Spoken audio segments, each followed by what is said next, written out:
Greetings fellow simmer and welcome to the reaction review with me, GripperSim. Today we're going to have a look at 3 great reasons to have vFlyteAir's Cessna 150 in your hangar. Believe it or not, the development of the Cessna 150 began in the mid-1950s. The Cessna 150 prototype first flew in September 12, 1957. The Cessna 150 is the 5th most produced civilian airplane ever with 23,839 aircraft produced. The first reason to have this aircraft in your X-Plane hangar is, first of all, it's one of the most common training aircraft in the world. That means you can access it anywhere. It's relatively cheap too, about $100, about $100, euros or pounds. Thereabouts will get you a flight in your Cessna 150. If you just call up your flight school, they'd be more than happy to bring you up for a flight, and they might even give you control. I know the Cessna 150s don't really fly out of East Midlands. I'm sure it might be one or two small aircraft, but let's have a look at the liveries before we get started. The Cessna 150 has 14 different liveries, including a blank white. It also has a paint kit available. It is VR optimized. It also, which I love, has dynamic animated rain effects using the Librarian plugin, which is included. Let's have a closer look. GripperSim, eye candy, go!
I love the way they've aged the cockpit. Look at the control columns, they're all aged and there's little scuff marks here and there. It's not perfect by any means because they're not new. You can't get them new anymore.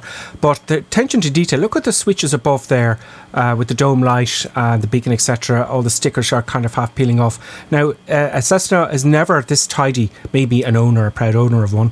There's a torch also in the glove box there for night flying. Although they've done a brilliant job in aging the cockpit, this is a perfect example of a really well-kept Cessna 150. Now, if you were to go to a training school, they don't really care too much about the interior. It's going to look a little bit more rugged than this because all the money goes towards the safety. Most of the money you pay, if you pay $100, goes towards maintenance, annual maintenance, checkups and fuel. The second reason to have this Cessna 150 in your hangar is because of the realistic flight model, and the sound is absolutely incredible. I fly aircraft like this a lot, and this is exactly what it actually sounds like in real life. Have a listen.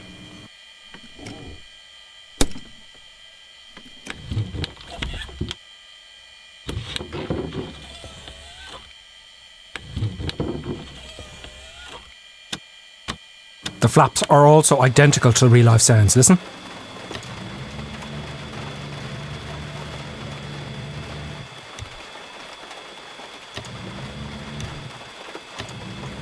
Don't believe me? Have a listen to the real footage.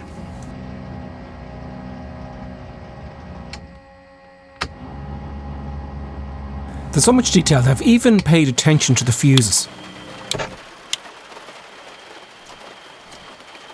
Back then they didn't really use circuit breakers, these are the old-fashioned fuses. Every switch I could find had the exact sound, listen.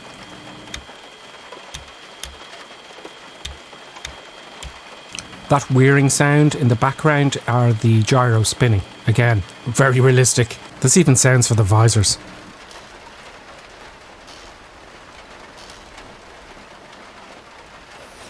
As some of you know, the sound is a big gripe with me. If the sound isn't as good as the graphics, I get very upset. But the sound of this aircraft is brilliant. It's as good as the best one with the sound I've found so far, in my mind, was the Pocket Rocket. I reviewed that quite some time ago. This is on par with that. It really is. Wait till you hear the engine start. Now, I'm just kicking it off here. I'm just priming it, setting the brakes, etc., and starting the engine. So we're going to kick it off and we're going to take it for a bit of a run and play around with the aerodynamics. So that is one of the parts that this aircraft, after flying it, I do find quite realistic and quite accurate, I have to admit, for a flight simulator. Let's kick off the engines and go for a little bit of a jolly and fly like we stole it. Okay, I'm going to stop harping on about the sound and you'll see the flyby, the takeoff, and you can make your own judgment, but I can vouch for it. It sounds exactly like the real Cessna 150. In any case, I'm just flicking on some lights here. I just want to show you some of the little bits and pieces that vFlyte have added for this Cessna 150. Now, this book down here, see it? Click on that and that will give you all sorts of options. The first being, let me see, add cockpit pilot. Okay, Igor. He looks like a Russian mafia guy called Igor. Okay, let's change him. You can change it to female. Okay, it's a reverse. It's the only book I can find. Okay, what's she wearing? Oh God, she looks like a disturbed Catholic maths teacher or something out of The Exorcist. No, I can't have her. Back to Igor. Igor, you're coming. Good stuff. Okay, he looks a little bit. Okay, next. I like this glass. Hide the glass. It gives that little effect. I like that. The ground elements are just the chalks and whatnot. You can change it to the commuter here. See that? I'm expanding those little bits so you can see them clearly. It's not part of the simulator. But yeah, that's nice. You can have VF4, IF4 navigation. The shake effects, I have them off because I have shake already. They say wheel pants. They're not wheel pants. They're spats, lads. Maybe they used to be called wheel pants back in the day. You can take them on and off. Let me just see if I can get a proper view for you. Oops. Now, so sorry about this. Wheel pants. So they're off. Most Cessna 150s don't have them because they just come off and they're just a pain in the neck. They do save you about 3 knots when you're flying. There you go. Wheel pants. Oh yes, spats. Okay, so you can switch them on and off. You can also, as you can see, change the gender of the pilot. I love the sound. It's just brilliant. I'm going to stop going on about the sound. Now, weight and balance. You cannot do the weight and balance in the main menu, I discovered. Maybe it's just me, I don't know. But you can fit around with the weight and balance, and you can actually see the aircraft kind of slightly moving because it adds the weight as you move the sliders. It's really, really very good. So I'm just going to put it about 1,600 pounds, which is all up weight. Now, this aircraft, the speeds and everything for this aircraft is for a new aircraft when at the date of manufacture. Okay, so there are going to be parasite drag and stuff like that, so it's not going to perform as it says in the book. I looked it up. It's about 800 feet a minute on a VY climb. You're not going to get 850 feet or 800 feet a minute. You'll get about 500 in the real aircraft.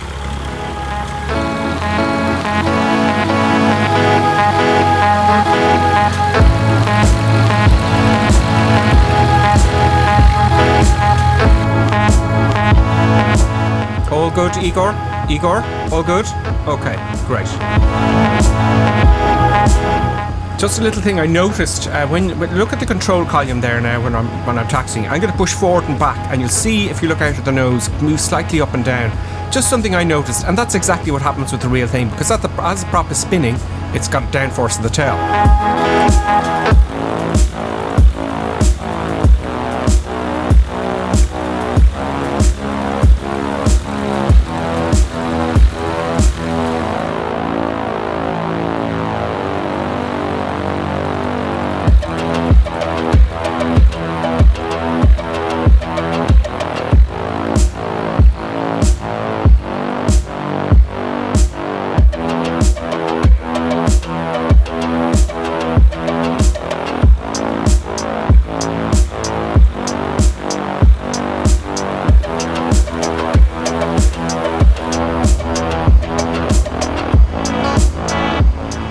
just adding a bit of power here, and you can see the RPM goes up, the suction goes up.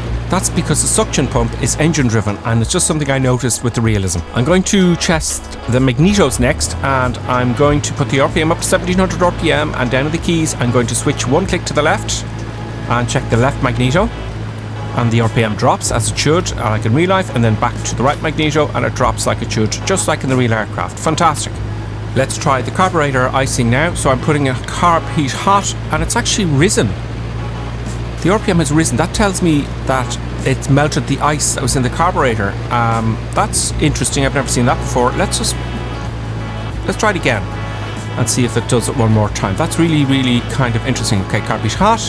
So the ice should be melted by now, and it drops like it should. So that tells me there was ice in the carburetor and it had melted, and that's why the RPM went back up again. Wow. Okay, I'm very impressed so far. The third reason why you should have this Cessna in your hangar is you can actually use it as a supplement for your actual flight training and familiarization. Be sure to consult your instructor if you're going to use this as a supplement for PPL training. Airwork procedure, startup, shutdown, VFR, IFR training, and many, many more items can be used as a training aid with this aircraft. I've put a link in the description below for the actual full Pilot's Operating Handbook, POH, for the Cessna 150 in the link in the description below.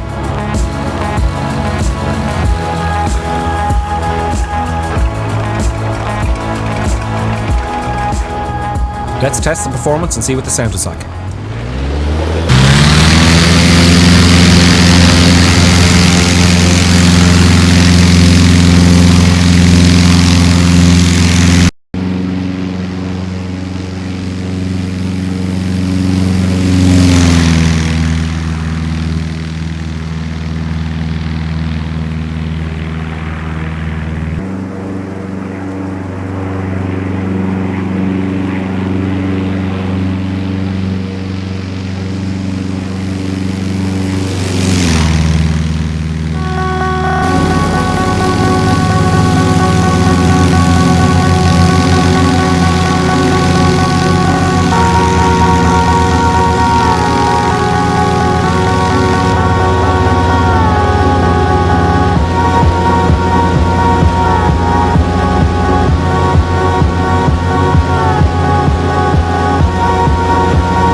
I'm climbing out at 60 knots here, which is round about VX, which is the best angle of climb.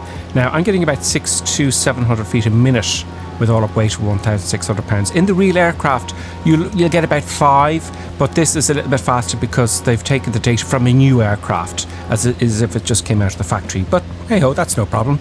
You can also change the instruments, for example, miles per hour to kilometers, or vice versa, or inches of mercury to hectopascals. Are you all right there, Igor?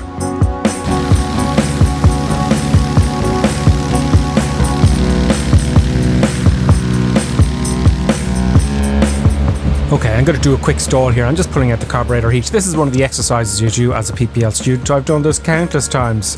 It's not very exciting, but it's a good way to see how the aircraft behaves. Now, I've done this a few times. I do notice that just the stall warner goes off a little bit early, I felt, but that's no big deal.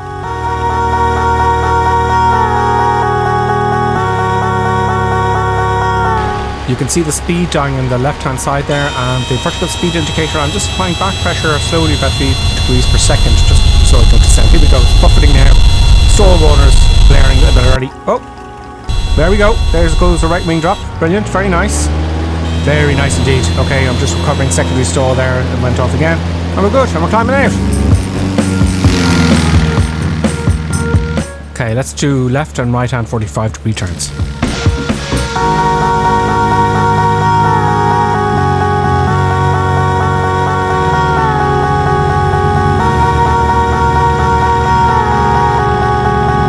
This is actually an exercise you actually do for PPL and in your PPL test. It's to demonstrate to the examiner that you can control the aircraft in a 45-degree turn. You're not gaining or losing too much altitude and keeping good control.